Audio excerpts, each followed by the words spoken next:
Welcome to another episode of Gaming Origins, where we look at the origins and history of various topics in gaming.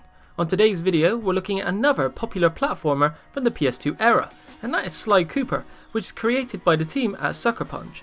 Sucker Punch is owned by Sony, who you may also know for the infamous games in which they produced a number of them over the last 8 years. The last titles in the series being Infamous Second Son and Infamous First Light in 2014.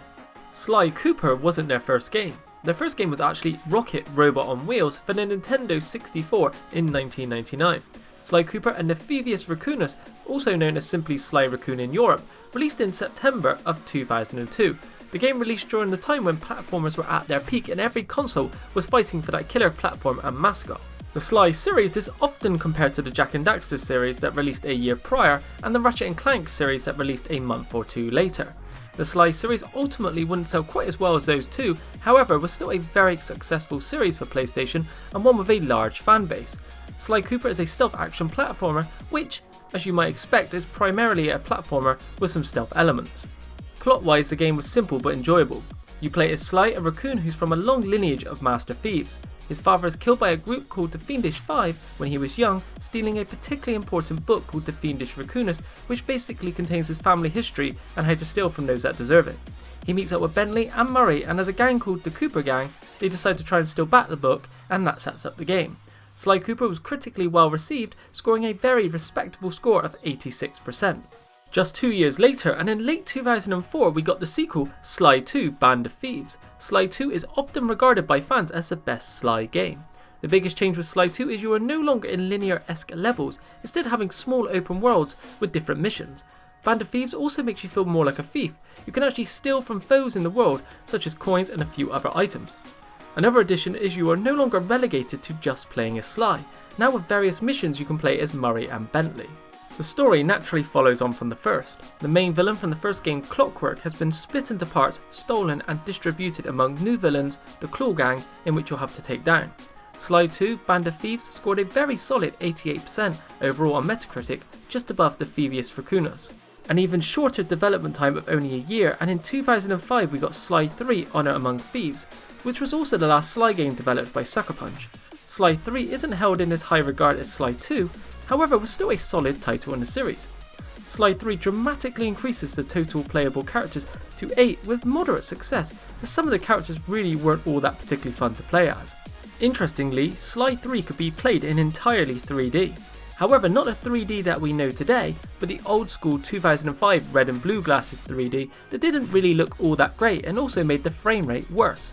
Sly 3 scored 83%, placing it under the previous iterations, however it was still a good score. It would be another 5 years before we'd get any more of Sly Cooper and the gang, when in 2010 we got a HD collection of the trilogy on PS3 and for the first time to a portable, the PS Vita. The HD remaster was handled by Zanzaru Games, who created Secret Agent Clank for the PSP and most recently Sonic Boom Fire and Ice for the 3DS. The HD remaster was a good collection, providing a new 16:9 aspect ratio and increased resolution, as well as some small differences here and there to streamline the games. An interesting fact is that for the Japanese version, all the dialogue was re-recorded from the ground up, also with some of the voice actors completely changed. In 2013 we saw the release of Sly Cooper Thieves in Time. Thieves in Time wasn't developed by Sucker Punch but Zanzaru Games, the same devs who handled the HD remaster.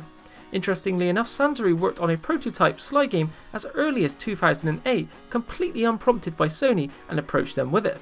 They were impressed with what they had and agreed to allow them to develop a fourth game for the series, however first tasking them with bringing the Sucker Punch trilogy to the PS3, to which as we covered, they did. Thieves in Time released on the PS3 and PS Vita, meaning the whole series is currently available on handheld as well as consoles. As the name suggests, the game involves time, playing as Sly as well as many of his ancestors. The game scored a respectable 75%, although it was the lowest the series has seen and ultimately isn't held in as high regard by fans compared to the previous games. However, if it weren't for Zanzaru Games, it's likely there wouldn't even be a fourth game in the series at all. In the middle of 2014, we received a teaser trailer for a CGI Sly Cooper movie that was slated for 2016. So far the teaser is all we have and not much has been said about the movie at all. Now in 2017 with no word and a year after its original teased release date, it's not clear whether the movie will ever release at all. The movie looked interesting, so hopefully it's simply been delayed or we'll get it in 2018 or 2019. Although with the Ratchet & Clank movie's success, or lack of to be more precise, I wouldn't be surprised if it's been completely cancelled. That's it for today. If you enjoyed the video, leave a like and sub to see my future content. Click the thumbnail on the left to see the previous episode of Gaming Origins on Ratchet & Clank, or the thumbnail on the right to see my last video. Thanks for watching and see you on the next video where we'll take a look at another soon upcoming game.